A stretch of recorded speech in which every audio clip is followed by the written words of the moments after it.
Well, this is a Friday, and on Thursday night, I was not here. I was in Londonderry, and I was in Londonderry seeing this man, or younger version of this man. A younger version. What more hair, darker color. Why was this man with a face like that and hair like that? Why wasn't he in showbiz? Oh, I forgot he was in the Derry Journal. He was in the Derry Journal. Well done, Pat, is all I can say. Great night. Thanks Excellent very much. Stuff. Good showing. Tell us what you thought yourself. In fairness, Jude, you know that when you launch a book on a Thursday night and the most sort of at Christmas, just the last day of November, and people are going shopping, and it's like it was bitterly cold last night, and I thought there wouldn't be. Your thoughts go negative. You think there's nobody going to show up at this, but Jabers, there's a great turnout. Good turnout. So, for which I am very grateful. Excellent. Did you feel, Pat, any different with that? You've done an awful lot of things in your life, right? And you've done an awful lot of writing in your life. The reason I ask this is I too would have done a column for years for Irish News, and then for Daily Ireland, and I did all sorts of pieces for the BBC. But when I got a book, an actual book, first book, my God, it was a totally different quality thing. What did you find that? Very much so, Jude. There's something sort of ephemeral about a newspaper. It's it's there one day and gone the next. But a book can last for a very long time. Yeah. In fact, if you look behind me, Jude, there's books there I've got 40 years ago. You'll not find a newspaper that's 40 years old, but you'll find a book.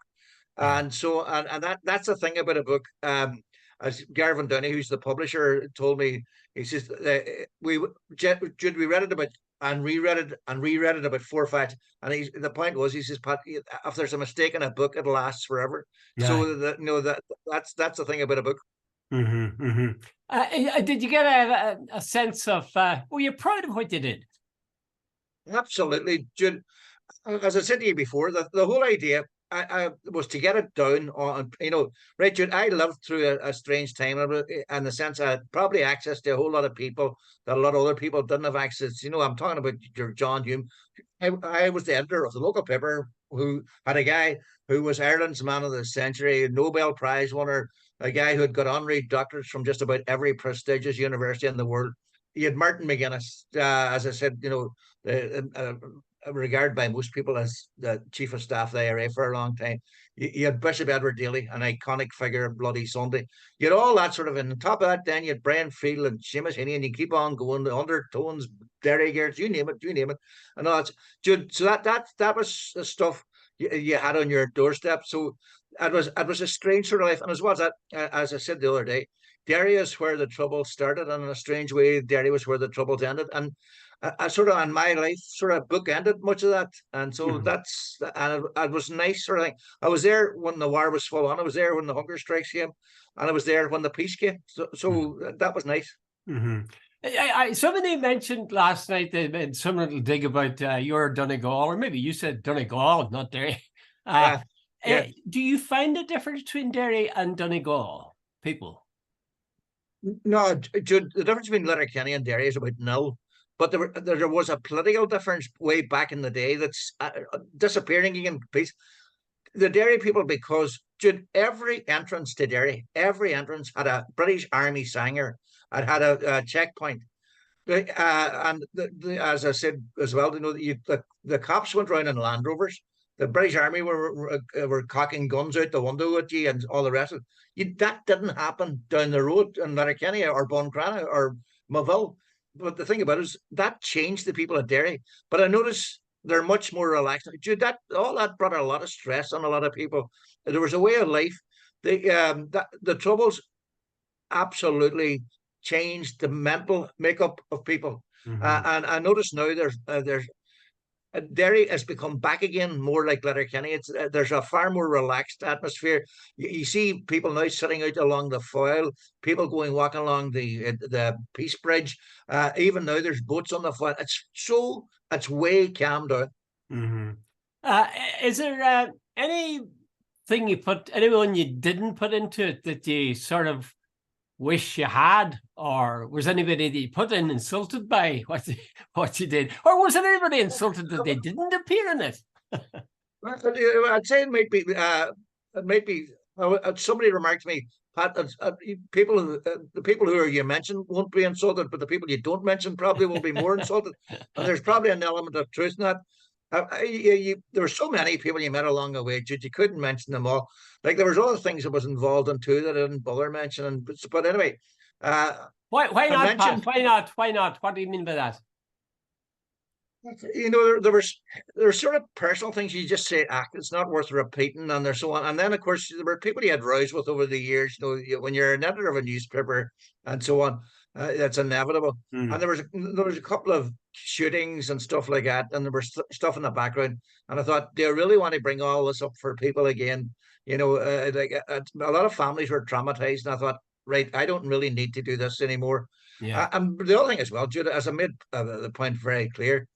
This is neither history nor a political thesis. It's a sort of a memoir, and the point about it was, I just wanted to say these are my memories of things, not and if anybody wants to have an argument with me about historical accuracy, I'm going to say take a run, because that was not the objective. If I wanted to write a history of the times, I would have gone and researched it. You really have, Pat. You really are the original Shanahy. The whole thing. I've only got started on it now, but everything emerges in terms of a story or an incident. There's very little of this standing back, in the big broad canvas stuff. You're really living the lives of the people that were there or the incident that occurred. I thought brilliant. My wife was saying the same thing to you earlier on. But you have that quality, you see, and you see it in your conversation as well. And I'm sure people who look at this can see how when an issue is raised, very quickly you'll pull in an example of what you're talking about. And I think that's what makes the book itself. That, of course, and the fact of, my God, do you realize were you aware how handsome you were then? Or a friend of mine said, I wasn't always as ugly as I am now. What was it said first? That youth is wasted on the young. You never realized yourself how grateful you should have been. Oh yeah, who took that photograph, Pat? I think it was I'm not 100% certain, but I think it was a fella called Paddy Stevenson. Paddy was a very good artist as well as a very good photographer. He was in fact a superb artist, but I am not 100% certain, but I think it was him. And did you pose for it, or were you just at a meeting or something, or what? Somebody was, so what I think I was bored. Somebody was boring me, chatting, and I just put my hand in, and Paddy was standing, and I think he just took a photograph. It's superb. Have you got it? Have you got a copy of that at home yourself? I've got a yeah. I hope you have it framed. Jesus, that's the best. I mean, if I had a photograph like that, I don't know what. I think I'd have conquered the world. And then on the front, I hadn't realized originally that you're the fourth person. You're the guy to whom all the other three, well, apart from John Hume, he's fallen into, he's half asleep, but the other two are looking to you, and you're quietly sort of sizing them up. Tell us who we're seeing there again. The funny thing, right? That's Garrett Fitzgerald, right? The former Taoiseach, and obviously John Hume. But here's Garrett. You know how quick time passes, Jude? About three people have asked me who the guy on the right was. Aye. That was Peter Barry, the Minister for Foreign Affairs. Aye. And by the way, two journalists, which I found amazing. One of the Barry's tea from Cork. Yeah. But, I thought he was, at one stage during the Troubles, he was a very, very famous man on the island of Ireland. Mm-hmm. And I, by the way, I sent the photographs to a couple of papers, particularly around here. And two people came back to me and said, "Who's the fourth man at the end of on the right hand side? See what sick transit Gloria Mundi, or how quick the fame of this world departs." Well, you have immortalized him, I'll tell you. Just tell us once again, Pat. I can't recommend this thing enough. Where can people buy it? Yeah, I know you said that. Go ahead. It's in Waterstones in Derry. It's in Little Acorns in Derry. I think it might be in Strabane too. It's in Letterkenny. It's and Garvin Downey. Anybody wants, if they check out online, Columkill Press, they should be able to buy it online. Is it on Amazon? It's on Amazon as well, but I think it's sold out in Amazon. Well, you need to get me more copies in quick, for God's sake. Uh, What about well, somebody. No, I was only told that today, so I'm not 100% there. But if they check with Columkill Press online, they should definitely be able to buy it there. And what about Waterstones in Belfast? Is this another east of the ban apartheid we're facing here? No, apparently Waterstones in Derry have reordered it twice or three times. Brilliant. So I'm very happy about that. They said, I was telling a wee girl on it today. Actually, I was in. She says it's selling very well. So thanks, pretty good. Don't underestimate. There's an awful lot of people who would be reading stuff, watching our shows or reading my blog or whatever, and they're from around Belfast. Belfast's a big place, and they'd be very interested in reading it, I would say. And there's a lot of Derry expats living around Belfast, Yeah. But I would urge you to get Garvin to at least check out putting it in Waterstones in Belfast as well, for God's sake. Yeah. Anyway, congratulations. Just a superb job. A superb job. And it comes so naturally. I remember reading Maeve Bincher, watching her being interviewed one time, and she said, the thing is, I write the way I talk. And that's exactly what you do. You'd think you were there. Jude, you just said something. The best compliment I got, and because I took it that way, is my youngest son, Paddy. His wife says, "Pat, someone." She says, when I was reading that book, she says, I could hear you almost you speaking. And I regard that as a compliment, because that was the whole. Yeah. Definitely. The trouble is, people get all formal when they start writing, and I try to avoid that. You bridge that gap. Pat, you must be so excited. You find yourself thinking about it all the time? Do you find yourself thinking about it when you get up in the morning or night?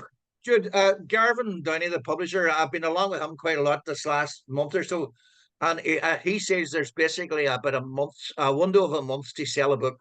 And after that, tomorrow, like last night, there was a launch in Derry. I'm from Letterkenny, and there's a book signing in Letterkenny tomorrow between 12 and 2 at Bookmark at the Letterkenny Shopping Centre.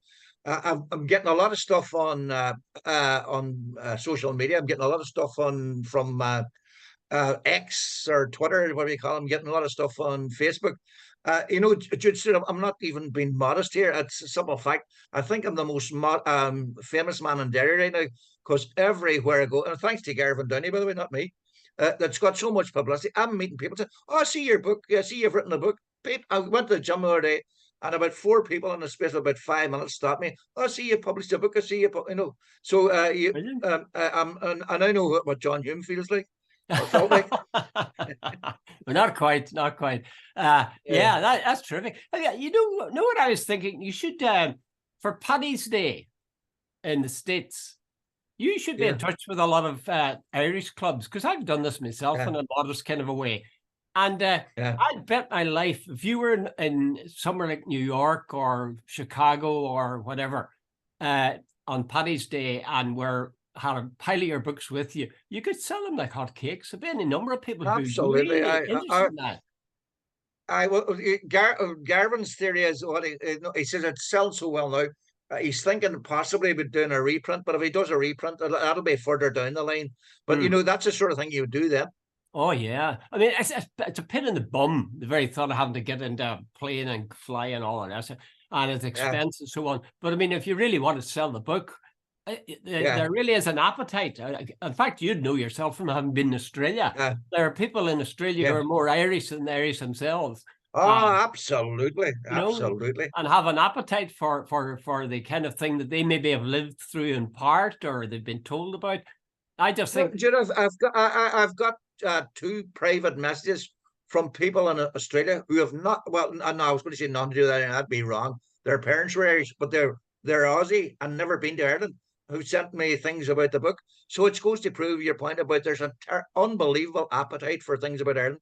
Well, I'm going to mention a name now, and I hope she doesn't mind, but I have been contacted in recent days by a woman called Carmel Sharkey, who's from Park near Claudy. Claudia. And she's, well, she didn't mention your book, mind you, but she watches this discussion that we have twice a week. And she lives in San Francisco, I think, or California anyway. But again, you know, people like that would have a real appetite. She's interested in politics. And they're the kind of people that you could be, you know, making the thing. It'd be a sort of a public service. It seems a shame that having gone to the effort that you've made, having made such a bloody brilliant success of it, that you wouldn't then make sure that it gets to the market. Well, why the market was possible. Well, we're only starting, Jude. So, as Garvin keeps saying, we'll get it further afield once we get these launches out of the way. Was that what they said about some of the dissidents about Derry? Move over, Martin. We're only starting. You could say that to Martin Crowley, who was your guest speaker last night. You should have said, move over, Martin. We're only starting. We're only starting. Yeah. Well done, Pat. Yeah. I'm delighted, and I feel reflection of your fame coming onto me here. Okay, let's with an effort drag ourselves away from our own personal things. There was a man who died, and he got a huge amount of coverage on RTE anyway, and even on the BBC, BBC Radio certainly. And that was Shane McGowan.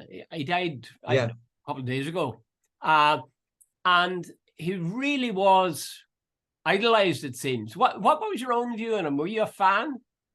I was. No, I'm not.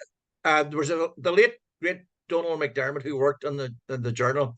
Donald was a true intellectual.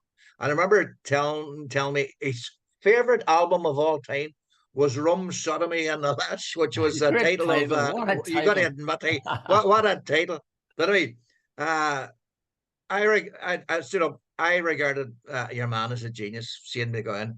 Like, Jude, when you listen to Fairy Tale of New York and stuff like that, and Jude, I find it very strange, and I don't know a lot about him. You know, I'm a bigger fan, but here was a guy. Apparently, really, he was a troubled young fella, and the highlight of his life, as a child or a young person, was to come over to Ireland every summer with his parents, somewhere down about Tipperary, and he found solace, and he loved the crack, and he loved going down to the pub, obviously, and later life. But and then he fell in love with Irish music.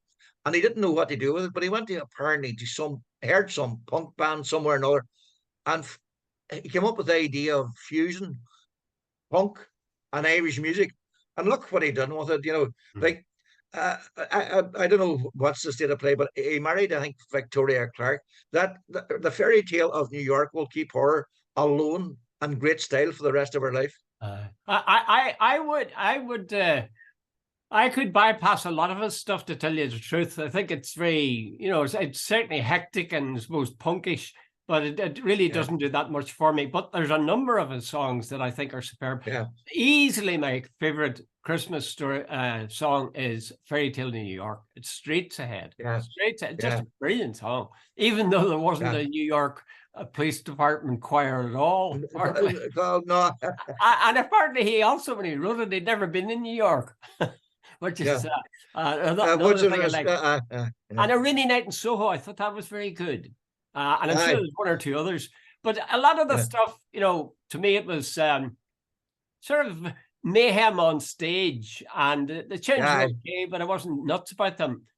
His version of, was it Ewan McCall wrote it, Dirty Old Town? Oh, it's better than the original. Yeah. That's far better than the original. He had the voice for it. He really did have the voice for it.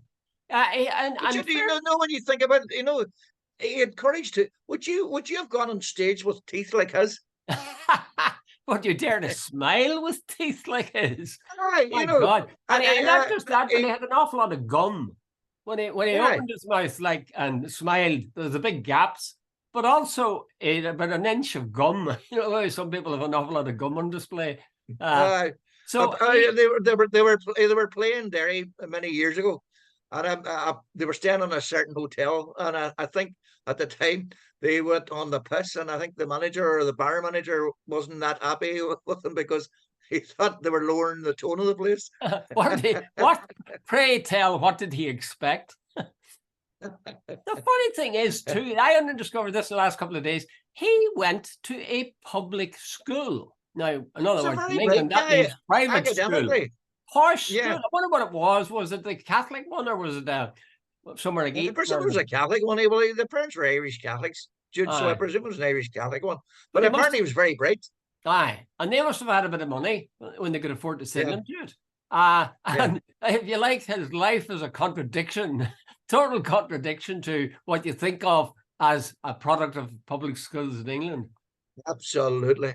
Absolutely. But he was a life force, he really was. And it's sad too, the price he paid. I wonder, how do these guys think? I haven't thought about this. I know a number of people who have drunk very heavily during their lives, like him, and had a huge amount of crack, right? And then they die, in the early, much earlier than they should. He died about 20 Yeah. years at least before he should have. Yeah. But you do meet people like that. And I wonder, they have no, like, Georgie Best, another example. They have no regrets at the time because they're so busy pouring drink into them or whatever and having a good time. When they fall ill, do they, then eventually decline and die? Do they regret? Do they look back at their lives and wish to God they looked after themselves a bit better? Do you think, or do they say, "What?" They probably do, Jude, because nobody lives without regrets. But they always said the story, Jude, they probably had a hell of a good time. Like I'd say Shane McGowan packed in more and his lifetime and then most people would have packed in 3. But I don't think, see, the whole thing is like the candle that burns brightest, burns out quickest, and you must have some regrets. I don't think. See, when you're sort of staring into the abyss and you're going, "Shit, I wish I'd done things differently." But then, hey, Jude, we all make choices, don't we? It's hard to know. Yeah, that's another thing. The photographic section in this was brilliant. I'm just seeing if I could find some of them. There's that one there. But there's photographs of you. I didn't realize you were a runner. I knew you'd done a couple of. Marathons, but I didn't know that you went out at lunchtime and got your head cleaned. Did you do that for long? I did it for about best part of about 20 years, Jude. Wow. Well, you could. It's very hard to believe for people. The Journal was an unbelievably busy paper. We had two editions a week. We had also a free sheet, and like we started from scratch each morning. Each edition. There was the London papers or someone. They would have departments, doing features in advance and having pages ready. Yeah. Local papers didn't have that. And we had big papers. The Journal at one stage was probably or possibly the most most lucrative paper in terms of income in Ireland. At a massive advertising, at big circulation, and we were busy, really busy all the time. And like on a Thursday, you would start at a right. I'll give you an example. On a Monday morning, you would start at about 9:15, 9:30, and you'd be there to maybe 10 o'clock at night. Tuesday was an easy day. That was the day you did your features. Wednesday started on big time. You're there maybe to 7, 8 o'clock. Thursday, you started at 9 o'clock in the morning. Could be there till 11, half 11. You had about 45, 50 hours packed into those 4 days. And you were, see, Friday, you were dead. You were a zombie. And by the way, I was pressurized. It wasn't sort of sitting, with your feet up on a desk. There was somebody coming on an iPad to check out for label. What about that there? What about an advertisement? Somebody at page 3 wants this here. Hey, there's a photograph. There's something wrong with it. Hey, the caption's missing there. And you were just going all the time. And on top of that, there would be people coming in. The phones would be ringing. And, oh, God. And it was just go, go, go. How did you find the time to get out even for a short run then at lunchtime? That's it. At dinner time, I used to make a point of saying, right, lunchtime, 1 o'clock, I used to get up. I used to go down to Templemore Sports Complex, leave there, go for a jog. Or at one stage, we had a shower in the Journal, and I used to run from there. And Jude, it was the best thing. Because see, sometimes, if there's someone on a story, the editor is the final arbiter of what appears in the paper. And sometimes there's either an angle, and you think, is that fair or is that unfair? Is that legal or is that not legal? Can I get away with this or can I not? So, see, sometimes when you're sitting on top of it, you didn't see it. When you went for a run, you start to think, see that article about Jude Collins, could he sue me for that?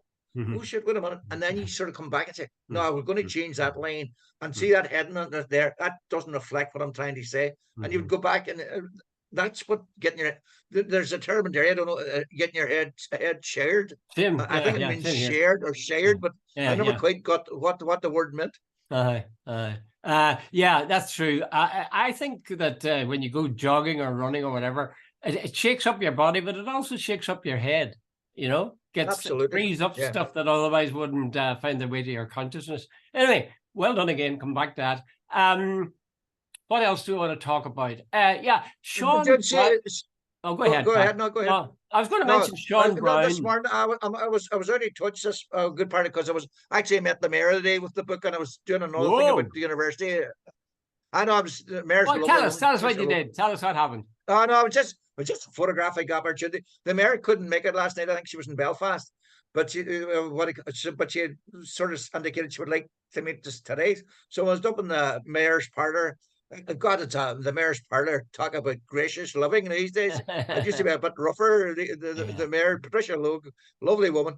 So what I call it, I presented her with a book, and we got a photograph. It's a photographic opportunity type thing. But it's the mayor of Derry, and the book's about Derry, so and Donegal. But that was so I was up there today. But no, what I was going to start off to say is this morning I was already, but I listened to the news this morning before I left. It was about 9 o'clock.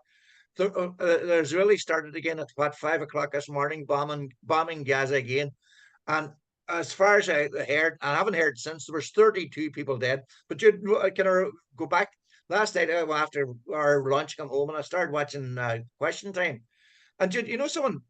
There's something seriously wrong with the BBC presentation of the war on Gaza. The premise always starts from this thing that the Israelis are defending themselves and the terrorists, Hamas. There's no sort of context that there's almost this arbitrary starting point that this all kicked off on the 7th of October. And you know, I think that is so dishonest. And I've lost sort of faith in the BBC, totally, their coverage. They get on these people like Andrew Neil last night, who was an absolute apologist for Israel. There was the Labour guy wouldn't condemn anything. Why don't they get on somebody like George Galloway? Why are you surprised, Pat? Why are you surprised? You lived through the Troubles in Derry. You grew up at a time when the state was a model of discrimination, gerrymander. That's exactly what they do. They cut off that and they say, late 70s, I knew those civil rights marches were just a front for the IRA. And that's when there was a great wee country this until 1969. And then they all started fighting. So that's exactly the same model that's being projected for Israel. And that's why I could understand, Jude, why they did it, because they were directly involved in Northern Ireland. But why this by ball, Jude? If any other country in the world, and I mean any country in the world, was doing what Israel's doing, they would be absolutely hauled over the coals, lambasted, all the rest. Israel has not been held to account at all by any of the Western. Now, there's a bit of, I'll have to recant a wee bit. Belgium and Spain, and to a degree Ireland, have started to take a sort of a slightly moral position. You know, I'm so grateful for it. But you'd see the accounts that are put on out in Question Time. The Labour guy is so scared shitless to say anything that might get him pushed off of his job. No, Keir Starmer is so. In fact, he's a full-on apologist for Israel. And by the way, they are on the wrong side of history in regard to Israel. What Israel's doing now is absolutely genocide, and there's no other word.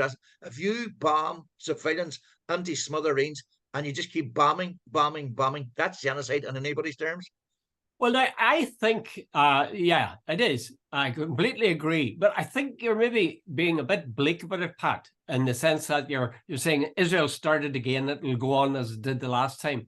I think more and more, and I'm going from interviews that I see popping up on YouTube with various notables, that there was a long interview I saw recently by a guy who was, I think he was a weapons inspector for the US back in the day. Yeah. Now, he wasn't old, he'd been about 60, I would say. I say 60 is very young now, but he was saying that far from us thinking that the Hamas invasion of Israel was a disastrous event, that actually, in military terms, was a stunning victory for them. Now, you see, to say that, people will say, you approve of 1,400 people being mutilated? No, I don't. But I know when that's what military victories are concerned with. Did you kill enough people? And they killed enough people, and they changed the whole thing. The coming together of Saudi Arabia and Israel fell down the drain immediately. Israel plowed into Palestine, sowed seeds that'll never, they'll grow dragon's teeth that will, bite Israel in the bum. Listen carefully even to the Americans now. And this gave me this point.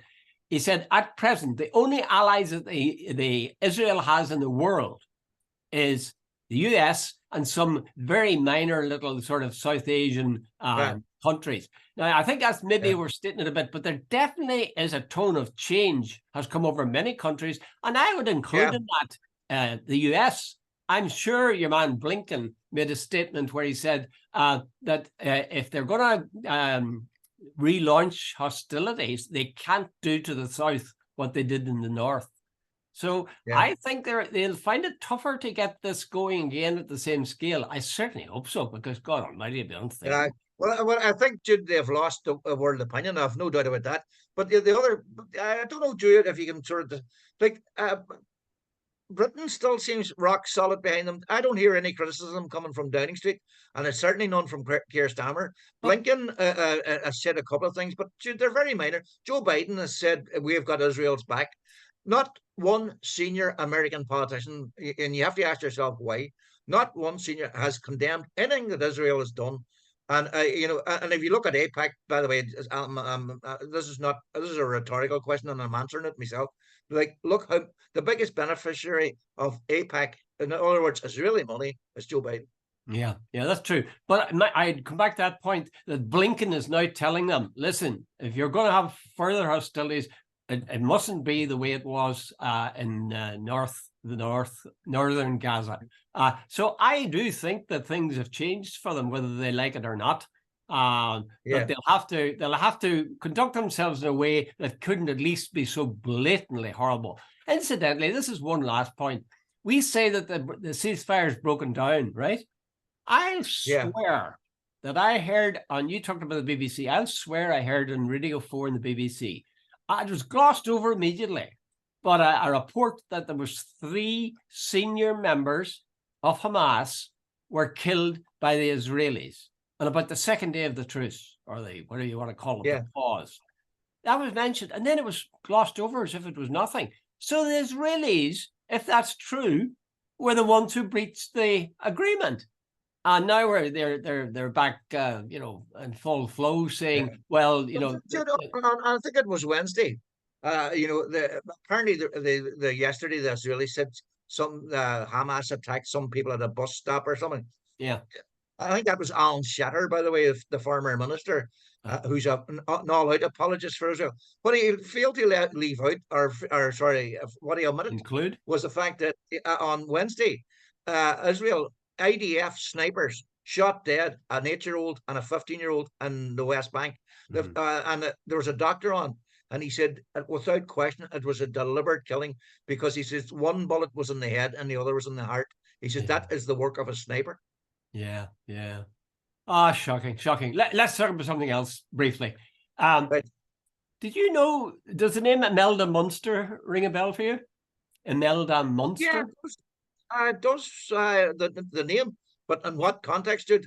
Sinn Féin TD for Drogheda or South Louth or something like that. But I think her hometown's Drogheda. She's a Sinn Féin TD, and she's not running in the next election. And she doesn't say quite why. She just says she's not running. And she says it was a privilege to serve the people of Drogheda, and she'll certainly be, concerned for their futures and so on. But here we have a sinner dropping out. My thoughts turn immediately to the Tory party, where, they're dropping off like flies, saying they're not going to run again. I combine that with the fact that Sinn Féin went 3 points down. Now, I know they're 29, opposed to Yeah. Fine Gael at 20%. But Yeah. I'm just wondering, is this do you think is this a trend? No, and well, who knows? But I do know that a lot of after the riots in Dublin, there was two or three factors sort of coalesced there. Number one, a lot of people didn't like the fact that Sinn Féin went for the leftist position, and the number two, a lot of people sort of said it's looked a bit opportunistic, having a go immediately after a riot, calling for the sort of vote of no confidence or what, or the resignations of Drew Harris and Helen McEntee. Yeah, Now, Minister for Justice. And a lot of people sort of said, "Wait a minute, this is opportunistic politics." Now, having said that, quite a few people are sort of saying they were dead right. It wasn't opportunistic. There had been, as we discussed the other day, there have been plenty of warnings about the troubles in Dublin and so on. But you see, when you take a position like that, you're always going to lose someone. But I wouldn't, as you well know, one poll and a sort of an emotional situation. See if it's 3 or 4 polls and they're losing, then they have someone to worry about. Would you agree with them that they're right or wrong to call for the resignation of the Minister for Justice, Helen McEntee, and the resignation of the Garda Commissioner, Drew Harris? Here, I'm going to sit on the fence of yes and no, because I'll tell you what, I don't think changing the personnel is going to change too much of what. Like, the Gardaí didn't have the proper equipment. They were apparently WhatsApping each other. There was no coordinated plan. They had all the other things. They didn't even have water cannons. Now, I don't know who's responsible for that, but they're all basically going to say we have never had trouble like this before, but we won't get caught out again. Now, the other side of the story is, that is Drew Harris's responsibility, and Helen McEntee is the Minister for Justice. So who carries the can when something goes wrong? Yeah, I agree. I wouldn't sit in the fence. I do think, like, if you have a situation where the guards are caught on the hop, and the guards, remember the Gardaí passed a motion that was 98.7 or whatever. We said this the last day. That they did not have, they did not support their Garda Commissioner, and that's brushed aside. Now, I know I've got a thing about Drew Harris, and I know that he's got a history, and in fact, I mentioned the name of Sean Brown earlier on. Sean Brown can't get an inquest, or his relatives can't get an inquest for this man who was murdered by loyalist paramilitaries. There's a strong stench, in the opinion of the relatives and the opinion of their lawyer, there's a strong stench of collusion. Now, the person who was around in those days and worked very closely with British intelligence